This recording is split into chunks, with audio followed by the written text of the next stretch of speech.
statement. The 2007-2008 financial crisis and subsequent global economic turmoil underscored the interconnectedness of the global financial system as well as its weaknesses.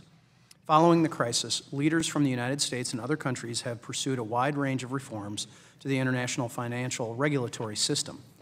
In 2009, the Group of 20, or G20, created the Financial Stability Board as a group of finance ministers, central bankers, and financial regulators tasked with promoting international financial stability. The primary U.S. representatives to the FSB are the Board of Governors of the Federal Reserve System, Securities and Exchange Commission, and the Treasury Department. The FSB is charged with a very broad mandate to address vulnerabilities affecting the global financial system and to develop and promote implementation of effective supervisory and regulatory policies promoting financial stability. According to the FSB, while its decisions are not legally binding on its members, quote, the organization operates by moral suasion and peer pressure in order to set internationally agreed policies and minimum standards that its members commit to implementing at national level, end quote. However, to ensure domestic implementation of FSB standards, the FSB has adopted measures to pressure jurisdictions to comply with these criteria. Since 2008, the FSB has aggressively designated large banks and insurers as global systemically important financial institutions, or GSIFIs.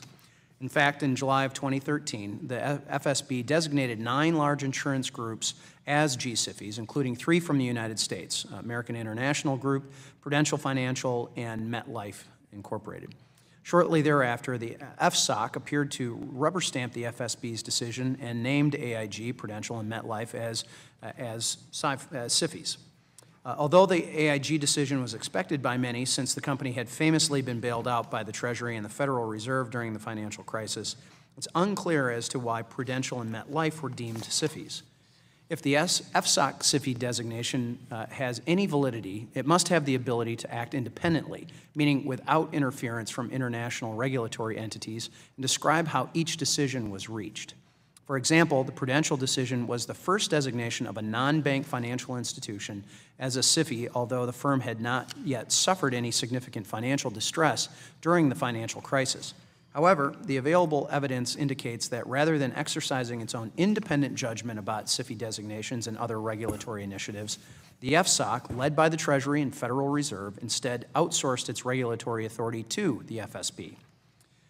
It is very troubling that American regulators would relinquish any regulatory authority to unelected European bureaucrats who meet behind closed doors in a secretive fashion to determine the fate of U.S. financial institutions.